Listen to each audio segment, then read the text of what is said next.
फारूक अब्दुल्ला, महबूबा मुफ्ती, उमर अब्दुल्ला पर PSA का dozer वापस किसने लिया? इनके खिलाफ केस वापस लिया। ये फिर भी है कश्मीरी के हमदर्द। मैं UAP में मर रहा हूँ, 14 दिन की बेल मिली है और मैं हूँ B टीम। गुनहगारों में हूँ शामिल, गुनाहों से नहीं वाकिफ, सज़ा तो मिल गई मुझको, खुदा जाने खता क्या है। कभी मिल्टनसी में अलबरक बनाई, यासिन मलिक के साथ मिल्टनसी में थे। बाप हुर्रियत में पाकिस्तान को भी लूटा, इंडिया को भी लूटा, फिर मोदी जी के बड़े भाई बने, फिर हुर्रियत को भी तोड़ा। ऐसा कौन सा पाप है जो उसने नहीं किया? सरजान बरकती का सपोर्ट क्यों नहीं किया आपने? आज उमर अब्दुल्ला टोपी उतार के कह रहा है मुझे MLA बना दो, भीख मांग रहा है। So why to take him seriously? मेरा इतना कसूर है कि मैं कश्मीर मुद्दे की बात करता हूँ, कश्मीरियों की बात करता हूँ, जुल्म और जबर के खिलाफ खड़ा होता हूँ। जब आपसे पूछा गया जमात के साथ आप अलायंस क्यों नहीं करें, तो आपने कहा उनका इतिहास एक है, उनको बहुत से सवालों के जवाब देने हैं। अब ये कुछ दिनों में ऐसा क्या हो गया, क्या उन सवालों के जवाब उन्होंने आपको दे दिए और आपने उनके साथ अलायंस किया? पहली बात यह है, मैंने जमात के साथ अलायंस नहीं किया है। मैंने कहा नीची और पूछ।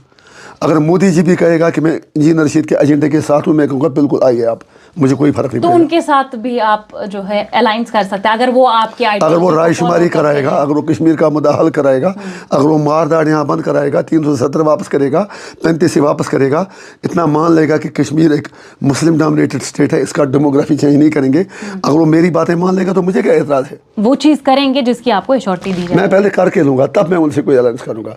ये इंजीनियर रशीद है। अच्छा, हाँ, इसीलिए तो मैं जेल में हूँ 5.5 साल। महबूबा मुफ्ती भी यही कह रही है कि बीजेपी बड़ा मैंडेट लेके आई थी, हम जी मजबूर हो गए, और उसकी जस्टिफिकेशन को आप गलत कह रहे हैं कि उनको शर्म नहीं आ रही, वो ऐसा स्टेटमेंट कैसे दे सकते हैं, उन्हें तो इस पर सॉरी बोलना चाहिए। आप खुद ये कह रहे हैं कि अगर वो मानते हैं हमारी बात, क्योंकि PDP भी यही कह रही है, हमने उनसे कहा था आर्टिकल 370 के साथ मैडम, हाथ नहीं आप लगाना। क्या कह रहे हैं? उमर अब्दुल्ला ने भी बीच में वो खेल बनाया कुछ, की बरकाती साहब को पता था कि ये एजेंसी को ये ब्यूरो में लड़ेंगे, तो मुझसे मेरे खिलाफ जेल से ही इलेक्शन क्यों लड़ते हैं? अरे तेरे खिलाफ ही लड़ेंगे ना, क्योंकि तू तो तमाम मुसीबतों की जड़ है। तो मैंने वीडियो क्लिप देखी है सोशल मीडिया पर, उसमें बरकाती साहब की बेटी, वो मेरी बहन है, मैंने देखा कि वो और एक सो कॉल्ड जर्नलिस्ट उसके साथ मेरे घर के दरवाजे पर खड़ा है। एक कैंडिडेट 2 ही जगह फार्म भर सकता है। उन्होंने बड़गांव में भरा था और उधर क्या बोलते हैं गांधर में भरा था। जब वो लंगेट गए RO के पास, RO ने कहा कि आपने 2 जगह पहले ही भरा है, तो तीसरी जगह भर नहीं सकते। अब इसमें इंजीनियर रशीद क्या करता? मेरे पास सब तीर मारते हैं। अच्छी बात है, क्योंकि सबको डर है, अगर कोई नरेंद्र मोदी को झुका देगा तो इंजीनियर रशीद है। बिकॉज नाउ आई एम, क्या हुआ मैं? मेंबर ऑफ पार्लियामेंट है। MP, हाँ MP हूँ मैं अब। ये कहते हुए उमर अब्दुल्ला के दिल पर कितनी जलन होती है। देखिए आपने, मैं कहता हूँ अगर उमर अब्दुल्ला साहब का जो मैनिफेस्टो है या मैडम का है, अगर वो उसका 5% इम्प्लीमेंट करेंगे ना, मैं उन्हें ऐसे झुक के सलाम करूँगा। ये मैनिफेस्टो होता क्या चीज़ है? मैनिफेस्टो इस सब कॉन्टिनेंट में सीधा लोगों को बेवकूफ़ बनाने का और धोखा देने का एक हथियार होता है। सबका 99% मैनिफेस्टो चलता होता। फिर NC का मैनिफेस्टो 1989 से, तब मैं कॉलेज पढ़ता था, यूनिवर्सिटी पढ़ता था, तब था इनका मैनिफेस्टो कि कश्मीर मुद्दे का हल 53 का रेस्टोरेशन है। आज हो गए 37 साल, किसको बेवकूफ़ बना रहे हैं? हर बार मैनिफेस्टो एक पॉइंट बताने ले आए। इंजीनियर रशीद का मैनिफेस्टो था जुल्म के खिलाफ लड़ना, जबर के खिलाफ लड़ना, कश्मीर और कश्मीर की बात करना। मैंने कभी नहीं कहा कि मैं ये दूंगा वो दूंगा, मैंने कहा मैं कोशिश कर रहा हूँ। यह है कि फारूक साहब को पहले ही बताया गया था कि हम 370 हटा रहे हैं। आप तो कह रहे हैं 2018 में आपको भी वही पता सुनिए ना, तुम्हें क्या, मोदी जी ने इन्हें कहा होगा कि हमें 370 हटाना है। इन्होंने कहा होगा पहले अच्छा है कि नहीं हटाए, उसने कहा चुप, फिर त्योहार। जनाब हम हाजिर हैं, त्योहार नहीं भेजना। हम ऐसा करते हैं कि आपकी भी इलाज रहे, हमारी भी। मोदी ने कहा होगा बताओ क्या करना है, कहा होगा आप हमें रखो हाउस अरेस्ट।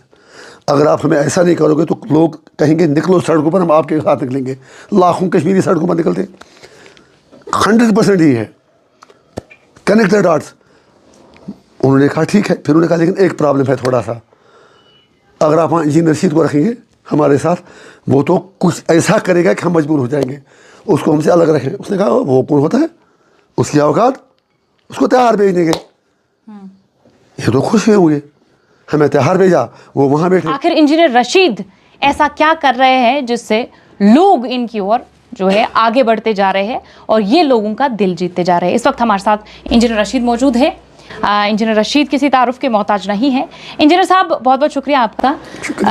पहला सवाल मैं इंजीनियर साहब आपसे पूछना चाहूँगी, चूँकि आप पर बहुत सारे इल्ज़ामात जो है लगाए जा रहे हैं, आप जी प्रॉक्सी है, बहुत सारे इल्ज़ाम है। लेकिन इसमें आपने बात कही है कि जिसमें आपने आर्टिकल 370 के लिए भी कहा कि नया कश्मीर धोखा है, आर्टिकल 370 जो है ये हटना नहीं चाहिए था, ये एक गलती है, और मसला कश्मीर जो है वो आज भी आप मानते हैं मसला है, उससे मरकज़ भाग नहीं सकती है, ये आपके अल्फाज है। इंजीनियर साहब, आपसे सवाल पूछना चाहूँगी, जब आप पे ये प्रॉक्सी का टैग लगाया जा रहा है और ख़ास तौर पर जब हम बात करते हैं कि आप लोगों की खिदमत करने के लिए आपको ये इंटरम बेल नहीं मिला, लोगों को रिप्रेजेंट करने के लिए आपको ये बेल नहीं मिला, इलेक्शन से एक हफ्ता पहले आपको ये बेल मिला, वोट काटने के लिए आपको ये बेल मिला है, आपका रिएक्शन इस पे क्या है? मैं क्या कहूँ, इसमें ये कह सकते हैं कि गुनहगारों में हूँ शामिल, गुनाहों से नहीं वाकिफ, सज़ा तो मिल गई मुझको, खुदा जाने खता क्या है। 5.5 साल जेल में मैं रहा, तिहाड़ में मरता में रहा। उमर अब्दुल्ला, महबूबा मुफ्ती, सजाद लोन जो है अब ये पूरी सारे मिल गए हमारे ख़िलाफ़, ये उनकी फ्रस्ट्रेशन बोल रही है। वरना एक अकल का अंधा भी ये बात समझ सकता है कि 2 अगस्त 2019 रात के 12 बजे मुझे व्हाट्सएप पे समन भेज के NIA ले जाया गया, वहाँ से सीधा तिहाड़ जेल, और इन लोगों को डाला गया SKICC में। इनको दिल्ली सरकार ने दामादों की तरह पाल रखा, उधर VVIP गेस्ट्स की तरह रखा। इनकी अंडरस्टैंडिंग पूरी मोदी के साथ ही। अगर मैं भी इनकी तरह कंप्रोमाइज़ करता तो मैं तिहाड़ जेल नहीं जाता। फिर 6 महीने बाद छूटे, तथाकथित नाम नहाद गुपकार अलायंस बनाया। आज तक मुझे गुपकार अलायंस की एक अचीवमेंट देखिए।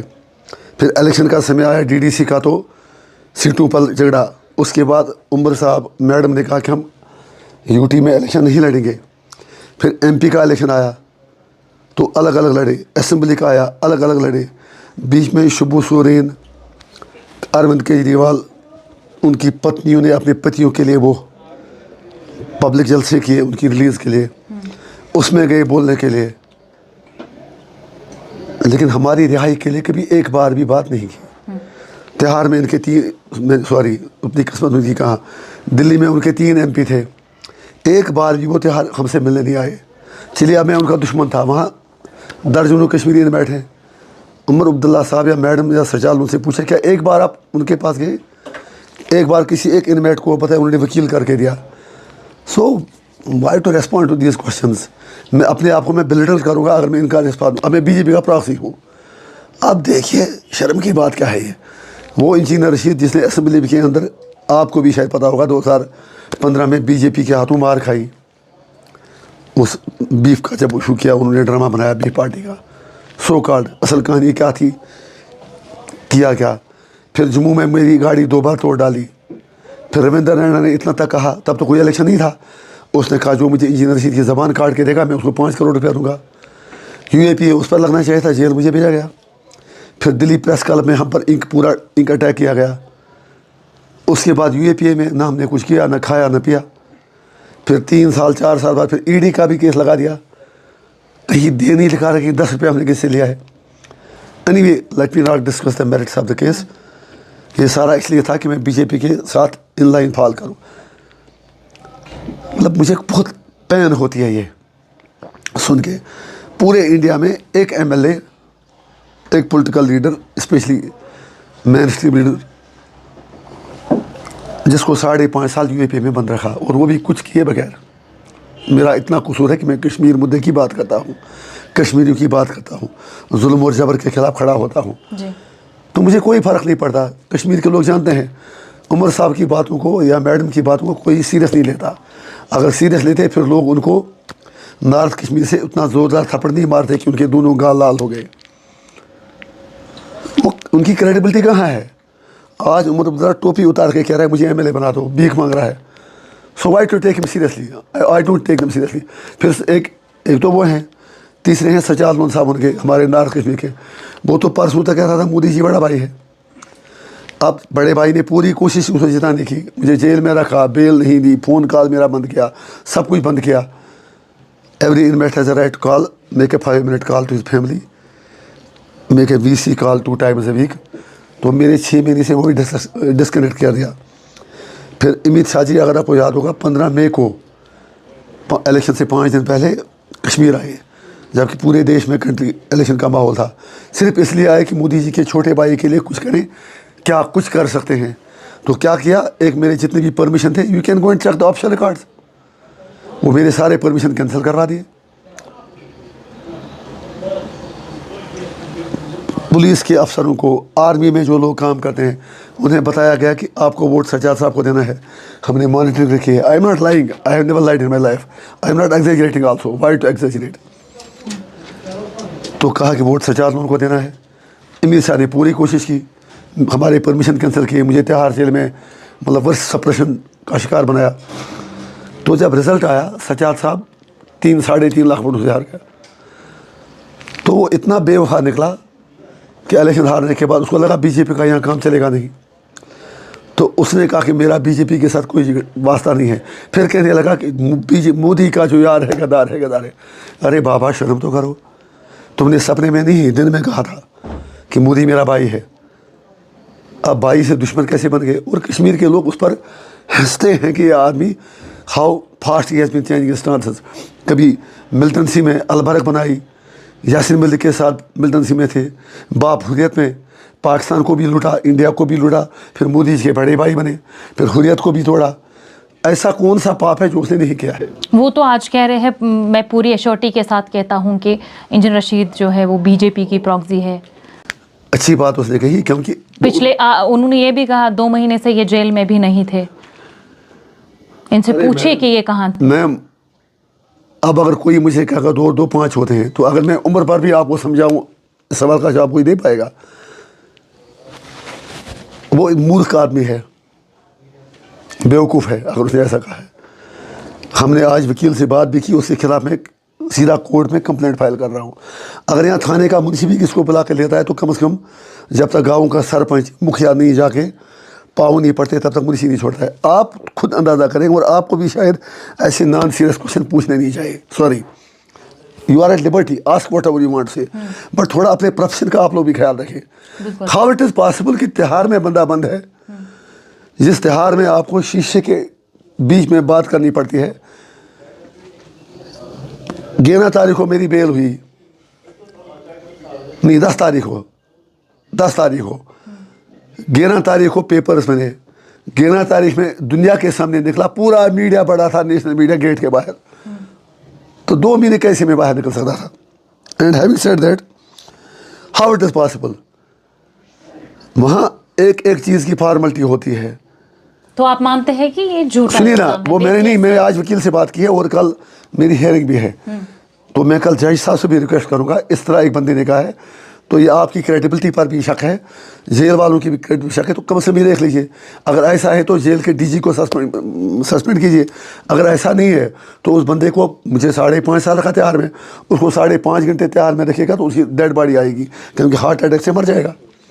ये इंजीनियर रशीद की छाती है जो वहाँ बैठ सकता है। यहाँ पर मैं आपसे पूछना चाहूँगी, क्योंकि अब जमात के साथ आपने एक स्ट्रैटेजिक अलायंस किया है। अभी आज तक में आपने इंटरव्यू दिया था, जब आपसे पूछा गया जमात के साथ आप अलायंस क्यों नहीं करें, तो आपने कहा उनका इतिहास एक है, उनको बहुत से सवालों के जवाब देने हैं। अब ये कुछ दिनों में ऐसा क्या हो गया, क्या उन सवालों के जवाब उन्होंने आपको दे दिए और आपने उनके साथ अलायंस किया?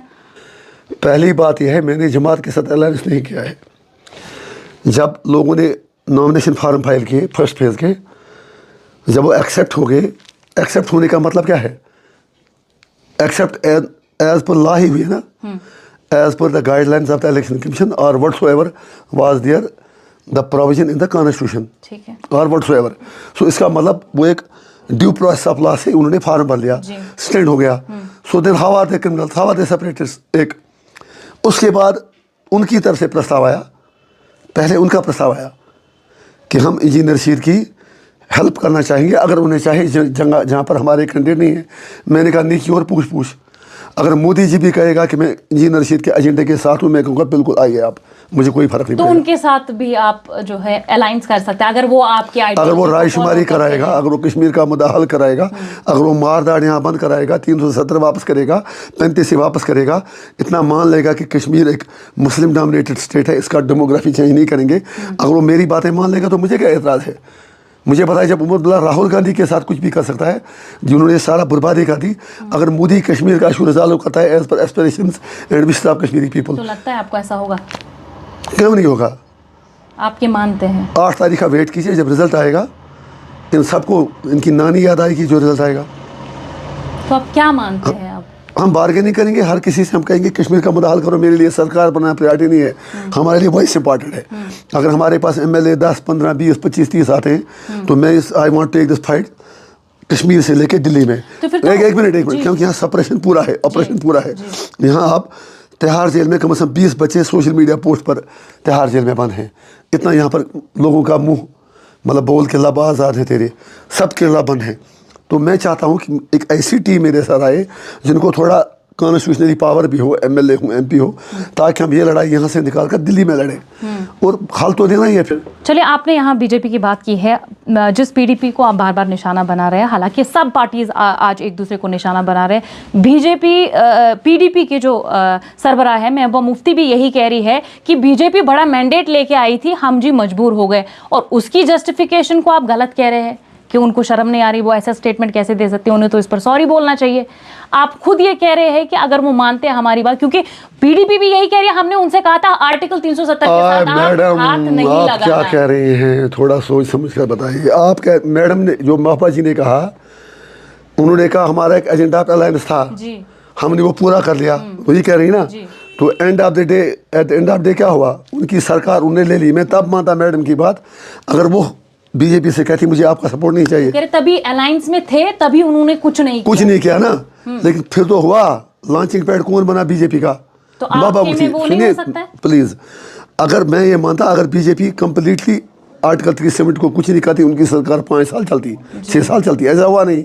वो सेक्रेटरीट में मजे ले रही थी मोबाइल पर, मैं उससे आधा घंटा पहले उस दिन मिला था उसको सेक्रेटरीट में, बाकी इंटरव्यूज में भी कहा ईमानदारी से, आई एम नॉट लाइंग। तो मैडम ने क्या किया काम, मैंने उसे कहा भी कि मैंने कहा मुझे लग रहा है कोई गड़बड़ हो रही है, क्योंकि आया था बीजेपी कोई प्रेस कॉन्फ्रेंस करने जा रहे, उसने कहा नहीं सब ठीक है। तो मैं निकला, मैं पूछा जवाहर नगर, तो राम माधव का ट्वीट आया, मैडम की छुट्टी डेली वेजर पोस्ट से ख़त्म। तो इसलिए BJP took the call, how can madam take any ground. एक बीजेपी को लॉन्चिंग पैड उसने दिया। अब मैं जब कह रहा हूँ, मैं कहता हूँ अगर मोदी जी क्लियर कट कश्मीर मुद्दा, मैंने क्या कहा, अगर हम वो मुद्दे हल करते हैं, अगर 370 वापस करते हैं, that's my pre condition, it's my pre condition. If he restores Article 370 35A and takes a pledge that he will resolve Kashmir issue as per aspirations, wishes of Kashmiri people and in light of historic perspective, I have no objection in talking to him. जब पाकिस्तान मोदी से बात करने के लिए दिन में 50 बार बात के लिए तैयार है, let us be realistic. And पर तो बात करनी है ना। कल यहाँ पर अगर राहुल गांधी की बात आती है, हम उसके पास भी बात करने के लिए जाएंगे। मैं दरवाजे बंद करने वाला मैं नहीं हूँ। ठीक है, आई एम नॉट। एश्योरिटी के बाद भी आपको भरोसा है कि वो चीज़ करेंगे जिसकी आपको एश्योरिटी दी जाए? मैं पहले करके लूँगा, तब मैं उनसे कोई अलायंस करूँगा। ये इंजीनियर रशीद है। अच्छा, हाँ, इसीलिए तो मैं जेल में हूँ 5.5 साल से। मुझे झूठी एश्योरिटियाँ किसी की चाहिए नहीं। ठीक है, हम जो करते हैं पहले हम मतलब इम्प्लीमेंट कराते हैं। इंजीनियर साहब, आपने जमात के जो फॉर्मर मेंबर्स मैदान में, उनका अलायंस को लेके आपने कहा उनके फॉर्म्स जो है एक्सेप्ट हो गए within the law, within the constitution. Sarjan Barkati का सपोर्ट क्यों नहीं किया आपने? अब कितनों को मैं सवाल का जवाब दूँ? सरजान बरकती कौन है, पहले मैं आपसे पूछना चाहता हूँ। उनको सेपरेटिस्ट लीडर माना जाता है, उनको पॉलिटिकल प्रिजनर भी माना जाता है, अलग अलग तरीके से लोग उनको अलग अलग नाम। सेपरेटिस्ट यहाँ कोई है ही नहीं। गीलानी भी सेपरेटिस्ट नहीं था, मीरवाइज भी सेपरेटिस्ट नहीं है। सेपरेटिस्ट वो हुआ जो आपका कोई ऐसा चीज़ कहे जो देश के खिलाफ हो। अगर वो लोग इतना चाहते हैं कश्मीर के मुद्दे का हल हो, वो चीज़ तो गवर्नमेंट ऑफ इंडिया भी मानती है, हमें हल निकालना है। मोदी जी, अमित शाह जी आज भी कहते हैं कि पाकिस्तान उनके हिसाब से टेररिज्म बंद करे, तो हम बात के लिए तैयार हैं। बात किस पर होगी? बात तो कश्मीर इशू पर होगी। इंडिया का क्लेम है POK पर 47 से आज तक, ज़्यादा तो 89 से ही उनका क्लेम है इस पर। हम भी ये कहते हैं आप क्लेम काउंटर क्लेम के बदले बीच में आप हमें मार रहे हो, तो आप बात कर लीजिए, कश्मीर का मुद्दा हल कीजिए। Now coming to your question about Barkati, मैं उसको सेपरेटिस्ट नहीं मानता हूँ, खुद को भी नहीं मानता हूँ, किसी को नहीं मानता हूँ। ठीक है, क्योंकि वो लोग चाहते हैं कश्मीर मुद्दे का हल। जब सरजान बरकाती 2017 में गिरफ्तार हुआ, वो मशहूर हुई है वो आज़ादी चाचा के नाम से जी। ठीक। गिरफ्तार होने के 3 दिन बाद you can ask his family I am the only person जो उसके घर गया। 17 की बात कर रहा हूँ। मैं वहाँ बैठा, मैंने उसकी रिहाई के लिए कोशिश की। उसके बाद मैं खुद तिहाड़ चल गया। उनके इलाके का एक मेरे साथ एक साथी था, डॉक्टर बारी नाइक, वो मुझे तिहाड़ जेल पिछले साल मिलने आया। You can ask him. तो मैंने उससे कहा कि क्या हाल चाल है। वो बारी साहब ही पुलवामा जेल के ही बंद थे उनके साथ। मैंने कहा क्या चल रहा है, पॉलिटिकल डेवलपमेंट्स क्या चल रहे हैं कश्मीर में। मैंने उसे कहा कि जो वहाँ पर बंद हैं, उसने कहा बरकाती साहब हैं, जमात के लोग हैं। मैंने कहा उनसे कह दो यार, let them change the strategy not the goal post. उनसे कहो इलेक्शन लड़े। कहा मैं बात करता हूँ। 15-20 दिन बाद इसने मुझे संदेशा भेजा कि कहा बरकाती साहब इलेक्शन लड़ने के लिए तैयार नहीं है। End of the story. 23 की बात। अब जब इलेक्शन का सीजन अभी आया, ठीक, मैं तिहाड़ में ही था। पहले फेज में बरकाती साहब ने जैनपुरा में फार्म भरा। ठीक है, आपने ये कहा है मैंडेट्स डिक्लेयर हो चुके हैं। अब जब सवाल आपने पूछा तो I am putting the record straight. एक भी बात मेरी गलत होगी तो आप खुल के बताना ये बंदा झूठा है। ठीक है। बरकाती साहब ने वहाँ फार्म भरा। जैनपुरा की सीट 101% AIP को आनी थी, क्योंकि जो हमारा वहाँ कैंडिडेट था मुफ्ती फयाज वगे, बहुत क्रेडिबल लड़का था, यंग था, एनर्जेटिक था, रिलीजियस नॉलेज भी थी, ये मतलब ये ट्रेडिशनल एजुकेशन भी पढ़ी थी, ग्रेजुएट लड़का था।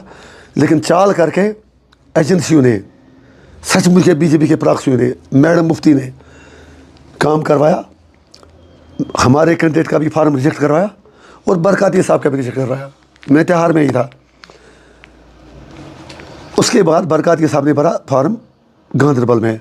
मैं तब भी तिहाड़ में था। जब गांधरबल में भरा तो उसके बाद उसने भरा दूसरा फार्म बड़गाम में। मैं तब भी जेल में था। ठीक है। बिल्कुल मुझे आज भी याद है, मैंने वहाँ देखा TV पे, गुलिस्तान चैनल पे। तो उसके बाद उमरुल्लाह ने भी बीच में वो खेल बनाया कुछ कि बरकाती साहब को पता था कि ये एजेंसी को ये ब्यूरो में लड़ेंगे, तो मुझसे मेरे खिलाफ जेल से ही इलेक्शन क्यों लड़ते हैं। अरे तेरे खिलाफ ही लड़ेंगे ना, क्योंकि तू तो तमाम मुसीबतों की जड़ है। और अगर कोई जेल में लड़ता है तो तेरा अगर कॉन्शियस जिंदा होता तो उनकी सपोर्ट करता। Anyway, leave that topic there. तो उतने में मेरी बेल हो गई। जब मैं यहाँ आया तो मैंने एक वीडियो क्लिप देखी। मैं अभी तक घर गया नहीं हूँ लंगेट, जो मेरा असली घर है। तो मैंने वीडियो क्लिप देखी सोशल मीडिया पर। उसमें बरकाती साहब की बेटी, वो मेरी बहन है, मैंने देखा कि वो और एक सो कॉल्ड जर्नलिस्ट उसके साथ मेरे घर के दरवाजे पर खड़ा है। इतना मुझ पर रहम कीजिए, मेरे घर में कोई सिक्योरिटी नहीं, कोई पुलिस वाला नहीं, वहाँ कोई नहीं था। मेरी भाभी थी वहाँ पर। वो बच्ची सीधी जाके अंदर घुसती है 2-3 बंदे लेकर। अब मैं I don't want add bitterness to the environment. वो 2-4 बंदे जो थे उनका मैं नहीं बताऊंगा वो किस पार्टी के थे, वो तो सबको पता है कौन थे। सीधा घुसते हमारे किचन में। आप जाएंगी सीधे ही विदाउट परमिशन किसी के घर में? ये मेरा बर्दाश्त है जो आदमी बर्दाश्त कर रहा है। वहाँ जाके मेरी भाभी को कहते फाइल कवर पे कैमरा के सामने। आप देखिए ऐसा कश्मीर में पहली बार हुआ होगा। कैमरे पर जाकर उनको कहते हैं, वो बंदा रील उठा रहा है, ये फार्म है, ये आप इंजीनियर साहब जेल में हैं, खुर्शीद साहब को दे देना। उसने कहा हमें क्या लेना देना उसके साथ, आप उनसे मिल लीजिए, मुझे हमें कुछ नहीं पता। उन बेचारों को समझ भी नहीं आया, देहाती औरतें हैं। वापस निकली वो। वापसी पर फिर हमारे मकान के गेट पर वो तथाकथित सो कॉल्ड जर्नलिस्ट था। तो उसने कहा ये बरकाती साहब की बेटी यहाँ आई है, इंजीनियर से सपोर्ट मांग रही है। आप सब जानते हैं पर्दे के पीछे क्या है, लेकिन मैं किसी को डेमोनाइज नहीं करना चाहता हूँ। कोई बात नहीं, कोई आसमान में हवा कंकर मारेगा तो नीचे अपने ही ऊपर गिरेगा। Now coming to the point. उसके बाद उसने कहा कि मैं इंजीनियर से अपील करती हूँ कि वो मेरी मदद करे। उसने बड़ा अच्छा बोला जी, बड़ा अच्छा मुझे लगा। मैं तो गया था उनके घर पहले ही, मैंने कहा जो आपसे, और आधा ही मैंने कहा, कुछ बातें भी वहाँ मैंने की, बड़ा अच्छा लगा मुझे भी, उनको भी। तो जैसे ही मैंने उसका वीडियो देखा, मैंने कम से कम 2 बंदे जो उनके रिश्ते में थे यहाँ से ही उनको कहा। एक मुफ्ती अशरफ थे जो जाहिद बीफ केस में जो ट्रक ड्राइवर था जो शहीद हुआ सफदरजंग अस्पताल में, उसका बहन हुई बरल्ला। वो मेरा अच्छा दोस्त है, क्योंकि मैं उनके साथ सफदरजंग में तब था जब पर इंक अटैक हुआ था। वो उनका कोई शायद रिश्ते में भी है कुछ है। मैंने कहा उनसे बात कीजिए, वो मुझसे चाहते क्या है। उसने कहा वो आपसे ये चाहते हैं कि आप बरकाती साहब की रिहाई के लिए किसी तरह उनको निकाल दें। मैंने कहा मैं बिल्कुल तैयार हूँ। मैंने कहा उनसे ये भी कहना कि आप लंगेट गए थे फार्म भरने के लिए, लेकिन एक कैंडिडेट 2 ही जगह फार्म भर सकता है। उन्होंने बड़गांव में भरा था और उधर क्या बोलते हैं गांधरबल में भरा था। जब वो लंगेट गए आरओ के पास, आरओ ने कहा कि आपने 2 जगह पहले ही भरा है तो तीसरी जगह भर नहीं सकते। अब इसमें इंजीनियरशिप क्या करता। अब मैं प्राइम मिनिस्टर ऑफ इंडिया नहीं था कि मैं 3 बजे तक आधे घंटे में, जैसे उसे 5 अगस्त के दिन फटाफट चट मंगनी फट बिया क्या बोलते हैं वो करा के मैं पास करा था कानून की 3 जगह से कोई भर सकता है। That was the technical point. उन्होंने उसका फार्म नहीं लिया। हाउ कम आई मैं कल्प्रिट, और वो मुझे अप्रोच ही नहीं किए। तो मैंने फिर यहाँ से ही उनको संदेशा भेजा कि आप क्या चाहते हैं। कहा कि ये चाहते हैं कि आप बीरू या बड़गांव में कहीं हमें सपोर्ट करें, बीरू या उधर क्या बोलते हैं वो गांधरबल में। मैंने कहा let them come to the proper channel. हमारी एक पार्टी है, कोई किसी बंदे को भेज दे, वो क्या चाहती है वी विल टॉक।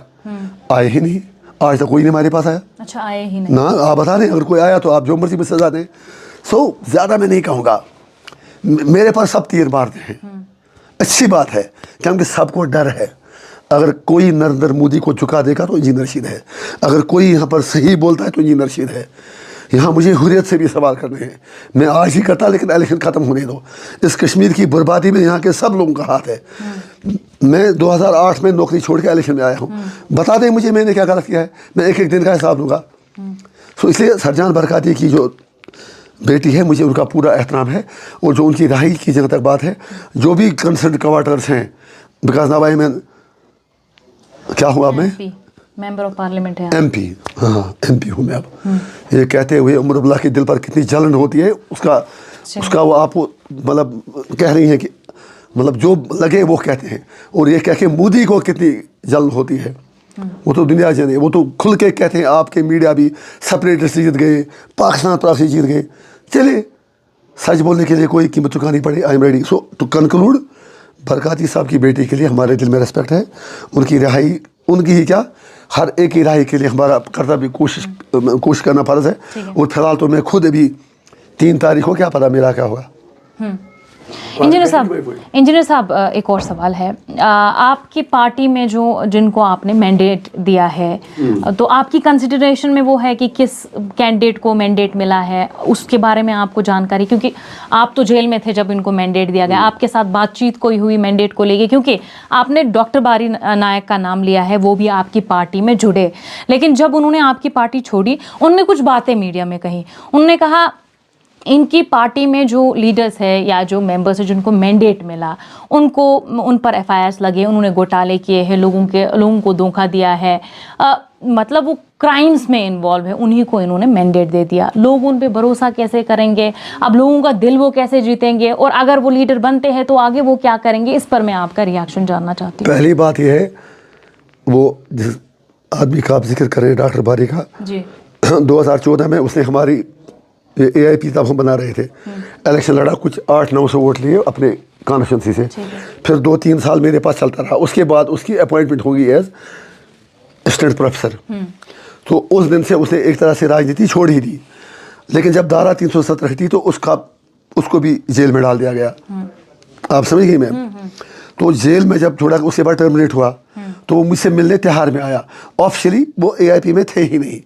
जब तिहाड़ आए, मैंने कहा आपको नौकरी से निकाला गया है तो आप वापस आके AIP संभाल लीजिए, काम कीजिए कम से कम अपने डिस्ट्रिक्ट में, कुलगाम में। उसने कहा मैं देखता हूँ, बताता हूँ।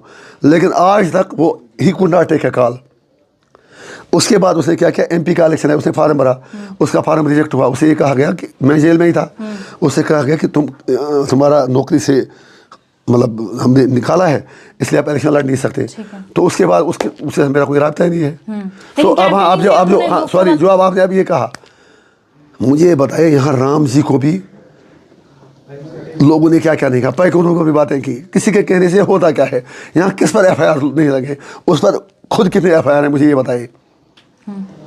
वो बता दे किसने पैसा किससे खाया, मुझे एक बंदे का नाम बता दे। वो तो कह रहे मेरे पास एविडेंस है, तो दे दे उसको, बोलिए कल आए, मुझे एविडेंस से आपका मैं भी कॉल करता हूँ, आप इसी इंटरव्यू के दौरान भी कॉल करोगे, मुझे एविडेंस दे दो। कहने के लिए ऐसे इनको लगता है कि इंजीनियर रशीद रात उड़ाते मेले बन गया, हम भी बनेंगे। It is not that easy. मैंने 1999 से 2004 तक 14 साल फौज की बेगार का काम किया है हमारे इलाके में।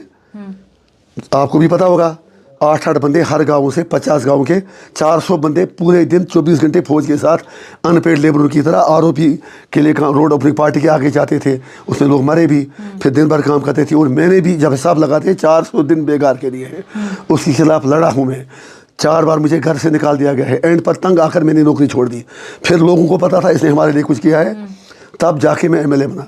लोगों को लगता है शॉर्टकट, ऐसा कोई शॉर्टकट नहीं। अब आपको अपने लास्ट पॉइंट उमर साहब को भी ये धोखा है कि ये बंदा कैसे इतनी तेजी से दौड़ रहा है। पहली बात, आई एम नॉट एम्बिशियस। मेरे हिसाब से बाढ़ में जाए चीफ मिनिस्टर की कुर्सी, एमपी कुर्सी साहब, मैं तो इस सिस्टम से इतना डिसहार्टमेंट हूँ। Help with the democracy of India, though I am protect of democracy. लेकिन जो मेरे साथ हुआ ना, ये जमहूरियत है कैसा तर्ज तमाशा, जहाँ शुरू को गिनते हैं तोला नहीं करते। Despite being elected as an MP में मुझे पार्लियामेंट जाने ही दिया जा रहा है। My people are still unrepresented. मेरे लिए वो भी शायर का शार है, प्लीज़ कोई इसको अदरवाइज ना ले। शायर ने कहा, मैंने नहीं। तंग नज़र जाहिद ने मुझे काफिर समझा, काफिर समझा मुसलमान हूँ मैं। अपने भी खफा मुझसे, बेगाने भी नाखुश, मैं ज़ाहिर हिलाहिल को कभी कह न सका। ये हर किसी की फ्रस्ट्रेशन है इन लोगों की, लेकिन मैं क्या करूँ, मैं खुश हूँ। भूख ले तो इनको, ये मेरे साथ आए त्योहार तक, वहाँ बैठे 5-6 दिन, फिर मैं तो इतनी बोली कितनी होती है। लोकसभा में आपने बहुत बड़े मार्जिन से जो है जीत हासिल की, लेकिन अब चूंकि आप पर इल्ज़ाम लग रहे हैं आप लोगों को रिप्रेजेंट नहीं कर पा रहे हैं, लोगों के जज्बातों के साथ खिलवाड़ की गई, लोगों ने आपको इमोशनल वोट दिया। आपने जो लोकसभा इलेक्शन लड़ा, आपने जो इलेक्शन जीता, क्या आपको लगता है वो स्टेप सही था, या आपको लगता है कि इन अ लॉन्ग रन आपकी ये स्ट्रैटेजी आपके काम आएगी, या आपको भी बारामूला के लोगों को लेकर अफसोस हो रहा है कि पार्लियामेंट सेशन आप अटेंड नहीं कर पा रहे, आप उनको रिप्रेजेंट नहीं कर पा रहे? जितना बारामूला के लोग रिप्रेजेंट हो रहे हैं, उतना पूरे 543 पार्लियामेंट मेंबरों में से कोई रिप्रेजेंट नहीं हो रहा है। आप बताएंगे कैसे? कम से कम उनका एमपी जेल में बंद है, दुनिया को पता है। दुनिया को कह रहे हैं कि बारामूला के लोग कितने पॉलिटिकली मैच्योर हैं, जिन्होंने मोदी जी को दिखा दिया कि कश्मीरी आपके नए कश्मीर को नजरी को नहीं मानते हैं, जिन्होंने मोदी को दिखा दिया कि आपके ऑपरेशन, आपके स्टेट ऑपरेशन के खिलाफ हम खड़े हैं। क्या पॉलिटिशियन का काम सिर्फ इतना होता है कि वो सिर्फ एमपी का काम है क्या? पहले मुझे बताया। लॉ मेकिंग, लॉ मेकिंग में मैं कहता हूं कि आप वहाँ 370 बहाल करो। उनके पास मेरे सवाल का जवाब नहीं, मुझे जेल में डाल दिया। यहाँ मिसकंसेप्ट है। यहाँ एमपी का काम, एमएलए का काम है सड़क बनाना, बिजली बांटना, नौकरी देना। टेक्निकली उसका काम ही नहीं है, वो काम सरपंच बाकी लोग करते हैं। सो बारामूला के लोग बाय ग्रेस ऑफ गॉड इंशाल्लाह ऐसे रिप्रेजेंट होंगे।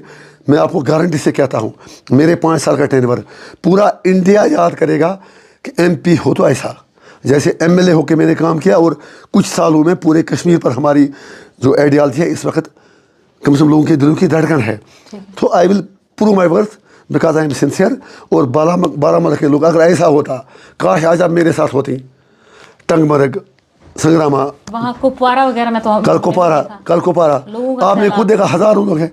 सो क्या उन लोगों को नहीं पता कि इंजीनियर की जेल में जाएगा? जहाँ 1 लाख लोग मरे हूँ, वो तो चाहेंगे अगर मैं 100 साल भी जेल में रहूँ, लेकिन मोदी के घुमंड के आगे झुकूँ नहीं, राहुल गांधी के बचपने के आगे झुकूँ नहीं। लोगों को चाहिए पॉलिटिकल मसले का रेजोल्यूशन। जिन लोगों ने 1 लाख लोगों की कुर्बानी दी हो, उनके लिए ये चीज़ें छोटी चीज़ें। आपके पास क्या रेजोल्यूशन का क्या रोड मैप है आपके पास? आपने कहा चीफ मिनिस्टर नहीं है, ये चीफ मिनिस्टर है, पावर्स है नहीं, इसको स्टेट से यूटी डाउनग्रेड किया गया है। क्या बदलाव, कैसे बदलाव ला सकते हैं आप? देखिए मैम, कुछ चीज़ें ऐसी हैं जिन पर मैं आपसे कितना बात करूं। हम तो हर बार कहते हैं मसले का रेजोल्यूशन ये है कि आर पार लोगों से पूछा जाए वो क्या चाहते हैं। इंडिया की क्लेम है कि पीओके के लोग हमारे साथ आना चाहते हैं, लेकिन आपकी ये बात सुनेगा कौन? मैं आपसे ये पूछ रहा हूं। हाँ, इसीलिए मैं कश्मीर से कहता हूँ। अब तो मुझे एमपी बना दिया। अगर ऐसा होता फिर गांधी की बात कभी अंग्रेज नहीं सुनते, फिर दुनिया में चेंज ही नहीं आती। मैं थोड़ा कहता हूँ कश्मीर पाकिस्तान को दे दो, इसलिए आप मुझे सेपरेट कर दें। मैं थोड़ा आज़ादी मांगता हूँ। मैं कहता हूँ मसले का रेजोल्यूशन दे दो। अच्छा, मेरा एक काउंटर क्वेश्चन आपसे है। मोदी जी कहते हैं गवर्नमेंट ऑफ इंडिया का स्टैंड है पाकिस्तान टेररिज्म बंद कर दें, हम बात करेंगे, ये कहते हैं ना जी। अगर पाकिस्तान ने 5 मिनट के लिए मान लिया कल टेररिज्म इनका बंद कर दिया, जो ये कहते हैं, जितने भी वहाँ मिलिटेंट कमांडर हैं उनको डिसआर्म किया, क्या किया, तो फिर कहते हैं मोदी जी से आओ आप बात करें। बात किस पर करनी होगी? फिर कश्मीर के मुद्दे पर ही बात करनी है ना, कि वहाँ उनको बिरयानी का भाव देखना है, चाय का भाव देखना है, होटल में कहाँ रेट क्या है। बात तो कश्मीर पर है ना, ये तो दुनिया जानती है। अगर हम ऐसे आंखें बंद करके देखेंगे कि सामने क्या है, वो तो पागलपन है।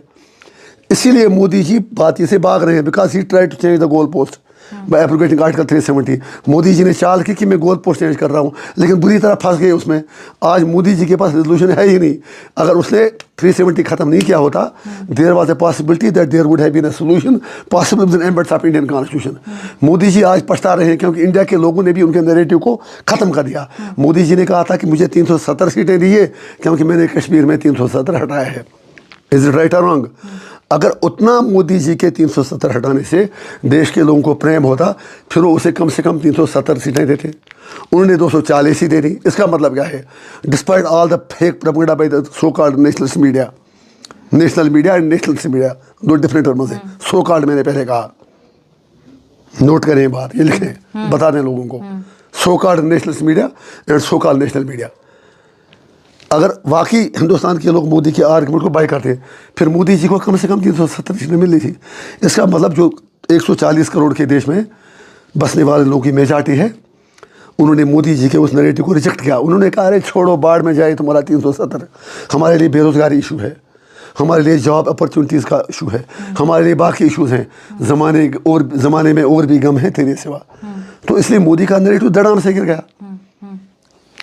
आपका जो मैनिफेस्टो है उसमें खास तौर पर हमने देखा जेल फ्री कश्मीर का जिक्र है, यूएपीए फ्री। बाकी क्या मुद्दे हैं आपके, बाकी क्या इश्यूज हैं? देखिए आपने, मैं कहता हूँ अगर उमर अब्दुल्ला साहब का जो मैनिफेस्टो है या मैडम का है, अगर वो उसका 5% इम्प्लीमेंट करेंगे ना, मैं उन्हें ऐसे झुक के सलाम करूँगा। ये मैनिफेस्टो होता क्या चीज़ है?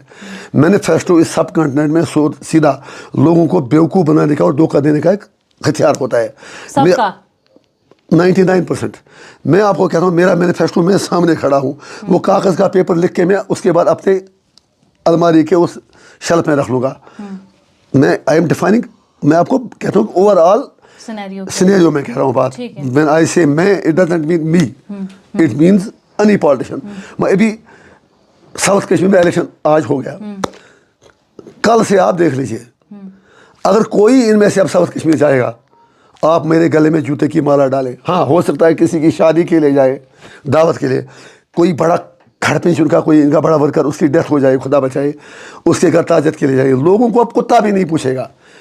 अगर मैनिफेस्टो चलता होता, फिर एनसी का मैनिफेस्टो 1989 से, तब मैं कॉलेज पढ़ता था, यूनिवर्सिटी पढ़ता था, तब था इनका मैनिफेस्टो कि कश्मीर मुद्दे काल 53 का रेस्टोरेशन है। आज हो गए 37 साल। किसको बेवकूफ़ बना रहे हैं? हर बार मैनिफेस्टो एक पॉइंट बताने ले आए। इंजीनियर रशीद का मैनिफेस्टो था जुल्म के खिलाफ लड़ना, जबर के खिलाफ लड़ना, कश्मीर और कश्मीर की बात करना। मैंने कभी नहीं कहा कि मैं ये दूंगा वो दूंगा, मैंने कहा मैं कोशिश कर रहा हूँ और मेरी कोशिश सफल हुई। That is the reason I am in jail. अगर मैं अपने मैनिफेस्टो से डिबेट करता, मैं त्यार जेल में होता ही नहीं। और आपने कहा मेरे मैनिफेस्टो की खास बात, एक मैनिफेस्टो की मेरे बहुत बड़ी बात है जो पूरे देश में 47 से आज तक किसी ने कहा होगा। आप बताएं क्या? वो मैंने ये लिखा है कि when people talk about their rights, they should also remember about their duties. कोई पॉलिटिशियन जरूरत नहीं करेगा, वोट कम होंगे। मैं लोगों से अपने इलाके में, आप गिरना साहब का रिकॉर्ड मेरा एमएलए देख लें, मैं बिजली फीस के लिए लोगों के घर जाके खुद ही उनके ट्रांसफर बंद कराता था। कहता फीस भरो पहले, बिजली वाले ये कहाँ से लाएंगे? चाहे वोट मुझे कम होते, कोई इशू नहीं था। मैं कहता था जब आप अपनी फीस नहीं दोगे, बिजली कहाँ से आएगी? आप मेरे मैनिफेस्टो देखें, मैंने कहीं नहीं लिखा बिजली फ्री मिलेगी।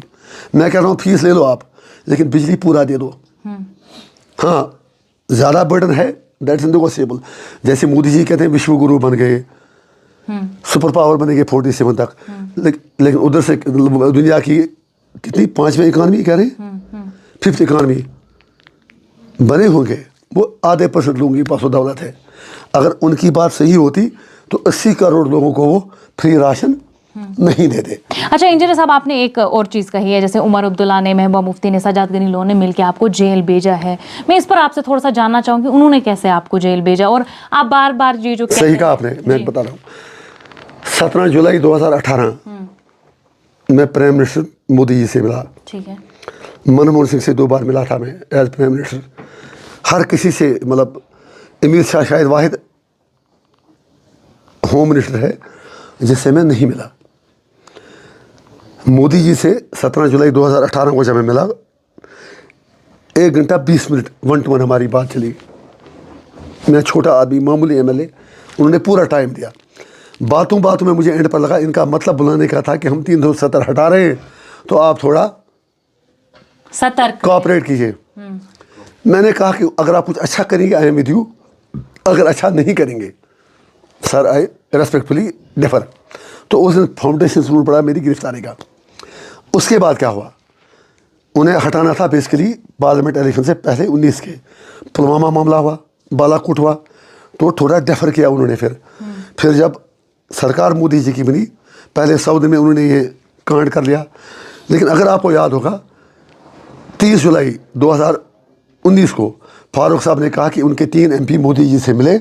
हमने उनसे कहा कि कश्मीर में क्या अफवाहें चल रही हैं, फौज यहाँ क्यों है। तो फारूक साहब ने खुल के कहा कि मोदी जी ने कहा 370 हमें नहीं हटानी है। जी जी, उन्होंने कहा as chief minister, as MP, everybody took his word, a gentleman's word. लेकिन सिर्फ 2 दिन बाद रात के 12 बजे मुझे समन आती है, मुझे तिहाड़ भेजा जाता है और फारूक साहब के उठा के घर में बंद किया जाता है। घर में मुझे तिहाड़, उसको घर में। How come they could create an terrorist in me overnight, रात के 12 बजे। Anyway leave that dear. तो फारूक साहब को रखा गया उधर। अब मोदी जी से 2 दिन पहले मिल के आए थे, इसने पूरी कौम को बताया कि 370 नहीं हट रहा है। अब अगर मोदी से लड़ाई होती इसको भी तिहाड़ भेजते। उनको रखा SKICC में। हिंदू की रिपोर्ट है 3 करोड़ 60 लाख रुपये का खर्चा आया इन पर 5 महीने का, if I am not wrong. Farooq साहब और बाकी 40-50 एक्स MLAs मिनिस्टर्स। अब छोड़े मेरा तिहाड़ का जाना। तो इसका मतलब यह है कि फारूक साहब को पहले ही बताया गया था कि हम 370 हटा रहे हैं। आप तो कह रहे हैं 2018 में आपको भी वही पता सुनिए ना, मैं तो वही कह रहा हूँ। अब एविडेंस है कोर्ट में, जब जज साहब किसी को बरी करते हैं या सजा देते हैं, कभी आपने जज को देखा कि कुर्सी से नीचे जाके इन्वेस्टिगेशन करता है? नहीं, वो सर्कमस्टेंसेस देखता है, एविडेंसेस देखता है। I am talking you about the evidences, like to connect the dots and you will find answer. Farooq साहब ने बताया कि 370 नहीं हट रहा है। 2 दिन बाद हट गया, हम तिहाड़ गए, इनको रखा SKICC में। तो बात साफ थी, मोदी जी ने इन्हें कहा होगा कि हमें 370 हटाना है। इन्होंने कहा होगा पहले अच्छा है कि नहीं हटाए, उसने कहा चुप, फिर तिहाड़। जनाब हम हाजिर हैं, तिहाड़ नहीं भेजना। हम ऐसा करते हैं कि आपकी भी इलाज रहे, हमारी भी। मोदी ने कहा होगा बताओ क्या करना है, कहा होगा आप हमें रखो हाउस अरेस्ट। अगर आप हमें ऐसा नहीं करोगे तो लोग कहेंगे निकलो सड़कों पर, हम आपके साथ निकलेंगे। लाखों कश्मीरी सड़कों पर निकलते। 100% ही है, कनेक्ट द डॉट्स। उन्होंने कहा ठीक है। फिर उन्होंने कहा लेकिन एक प्रॉब्लम है थोड़ा सा, अगर आप वहाँ इंजीनियर रशीद को रखेंगे हमारे साथ, वो तो कुछ ऐसा करेगा कि हम मजबूर हो जाएंगे, उसको हमसे अलग रखें। उसने कहा वो कौन होता है, उसकी औकात, उसको तिहाड़ भेज देंगे। ये तो खुश हुए होंगे, हमें तिहाड़ भेजा, वो वहाँ बैठे, वो वहाँ जान बचाने के लिए बैठे ताकि सड़कों पर निकलना ना पड़े। सो इट इज़ ऑब्वियस कि it was because of Farooq Abdullah, they were in collaboration. और उसके बाद 6 महीने बाद या 9 महीने बाद उनको छोड़ा गया ना। उन पर चार्जेस क्या थी, मुझे UAPA लगाया। जो डोजियर था फारूक साहब का, उमर साहब का, मैडम का, शाह फैसल का, उन पर जो डोजियर में PSA में चार्जेस थी, आपने पढ़ी होंगी। चाइना का एजेंट उनको बनाया गया, चाइना का कनेक्शन, मतलब इन पर एक चार्ज पर 10-10 UAPA लगने थे एज पर दैट डोजियर। लेकिन जैसे ही इनको छोड़ा, इनके खिलाफ सारी चार्जेस वापस ले गई। अब मुझे बता BJP का प्रॉक्सी कौन है, वो डोजियर किसने वापस लिया? फारूक अब्दुल्ला, महबूबा मुफ्ती, उमर अब्दुल्ला पर PSA का डोजियर वापस किसने लिया? इनके खिलाफ केस वापस लिया। ये फिर भी है कश्मीरी के हमदर्द। मैं UAPA में मर रहा हूँ, 14 दिन की बेल मिली है और मैं हूँ B team. So I have answered one last question. One last question, और उसके बाद आप लोगों को मैसेज भी इसी में दे दीजिएगा। आप बार बार कहते हैं PDP ने या नेशनल कॉन्फ्रेंस ने यहाँ के लोगों को बर्बाद किया। मैं नहीं कहता हूँ, लोग कहते हैं। लोग कहते हैं, हाँ, मतलब आम लोग, मेरा मतलब है आम लोग कहते हैं। चलिए ये मान लेते हैं। आप जब जेल से बाहर आए अभी, तो आपने कहा कि अगर आप मुझे सेपरेटिस्ट कहते हैं तो आप फिर बारामूला पार्लियामेंट्री कॉन्स्टिट्यूएंसी को ही, वहाँ के सारे लोगों को, it is challenging the wisdom of those people. हाँ, यस। तो जब आप कहते हैं इन्होंने बर्बाद किया, तो ये कौन लोग थे जिन्होंने श्रीनगर पार्लियामेंट्री कॉन्स्टिट्यूएंसी से, अनंतनाग राजौरी पार्लियामेंट्री कॉन्स्टिट्यूएंसी से उनको vote? Good, there is always scope for improvement. हर कोई, अगर कल लोगों को मुझसे अच्छा ऑप्शन मिलेगा, they will go for that. अगर मैं बड़ा होता श्रीनगर से फार्म या साउथ कश्मीर से, देयर वाज नो डाउट मैं नहीं जीत पाता। एक और इंजीनियर रशीद आएगा, इनकी छुट्टी करेगा। इस वक्त दिल्ली की एजेंसी का सप्रेशन ऑपरेशन भी इतना है। मेरा फार्म इन्होंने कैसे लिया? एंड पर अगर इनको एंड तक पता चलता ये फार्म इसका ये जीत जाएगा, सवाल ही नहीं, कोई लिखना नील के जैसे मेरा जैनपुरा कैंडिडेट का फार्म चेक किया वो भी करते एंड तक, मतलब कोई 5 बज में 5 मिनट थे, कुछ निकाला भी था लिखना, फिर पता नहीं सोचा यार अब ये कुछ 10-20 हज़ार वोट ले जाएगा, रख लो फार्म। इसलिए सवाल ये है जो आपने कहा इनको कौन लोग वोट देते हैं, that is they are choosing bad among the worst. अच्छा, अब ये समझ। हाँ, इनके लाट में कल चैलेंज में देता हूँ, कल अगर मैं यहाँ इलेक्शन लड़ता हूँ पार्लियामेंट का, असेंबली का, उमर साहब क्यों अभी 2 सीट से लड़ रहे हैं? It is sense of insecurity. ये मैडम लड़ी ही नहीं है, सजाद भी 2 जगह से लड़ रहा है, दे आर फीलिंग इनसिक्योर। तो मैसेज क्या रहेगी लोगों को लेके अब आप? मैसेज लोगों के, आप मैदान में मैं छोटा आदमी हूँ, आपने कैंडिडेट्स देखिए, बातें जो आप वादे कर रहे हैं लोगों से वो बहुत बड़े वादे हैं। क्या किया है? ये छोटा लीडर ना कहिए, आप वादे बड़े कर रहे हैं। कौन सा बड़ा वादा मैं कर रहा हूँ? जैसे आप राजकुमारी की बात करते हैं। पहली बात यह है जो मेरी पॉलिटिकल आइडियालॉजी है, मैंने कभी नहीं कहा कि मैं कुछ करके दूंगा, मैंने कहा कि मैं आपकी जो आपके राइट्स है उससे लड़ूंगा, मैं लड़ रहा हूँ। सो मुझे न मैं झूठ बोल रहा हूँ, न मैंने कोई गलत कमिटमेंट की है। लोगों के लिए क्या मैसेज रहेगी? लोगों के लिए मैसेज ये है कि आप बहुत ही मैच्योर हैं, कश्मीरियों ने हर वक्त साबित किया कब, कहाँ, क्या और कैसे करना है। कश्मीरी बेवकूफ़ नहीं है, कन्फ्लिक्ट में कैसे अपने को रिलेटेड रखना है वो करेंगे। और मोदी जी जिस धोखे में कि कश्मीर में सब कुछ ठीक है, वो कब्रिस्तान की खामोशी है। कश्मीरी वांट पीस, कश्मीर को अमन चाहिए, लेकिन not at the cost of self respect. दे देते रेजोल्यूशन। तो कश्मीर से यही पैगाम है कि हिम्मत रखें, हौसला रखें।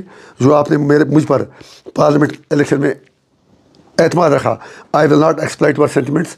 बच्चों को कॉलेज में रखें, यूनिवर्सिटी में भेजें, बच्चों का काम एजुकेशन पर फोकस करना है। स्टूल पेल्टिंग, वायलेंस, इससे हमें दूर बैठना है। If I am your public representative, leave political issue to me. अगर मैं आपको रिप्रेजेंट नहीं करता हूँ फिर आपका विनम जायज़ है। If I am representing you in the proper way, in the best possible way, और कल मुझसे अच्छे लोग आते हैं, तो आप लोग वायलेंस से दूर रखें, शान से ज़िंदगी गुजारिए, चैन से गुजारिए, हम आपके लिए लड़ेंगे। इंजीनियर साहब, जो हमने सवाल पूछे, कोई बुरा लगने वाली कोई बात तो नहीं थी इसमें? नहीं, क्योंकि फिर जर्नलिस्ट भी को भी टैग लगाया जाता है जी, आपको किसी ने भेजा था, किसी ने स्क्रिप्ट दी थी। आपका काम है हमारी चमड़ी उतारना, सवाल पूछना। बहुत बहुत शुक्रिया आपका। ये इंजीनियर रशीद साहब हमारे साथ मौजूद थे। चूंकि ये मेंबर ऑफ पार्लियामेंट भी है बारामूला पार्लियामेंट्री कॉन्स्टिट्यूएंसी से, कुछ सवाल हमने इनसे पूछे हैं जो आपके भी सवाल है, और जो पॉलिटिकल लीडर्स बार बार इनको टारगेट करते हैं और इन पर इल्जामात लगाते हैं, वो सवाल भी हमने इनसे पूछे हैं। क्या कुछ जवाब है इनके, वो जरूर आप देखिएगा। एशियन न्यूज़ हब के लिए श्रीनगर से फजा ज़ैनब।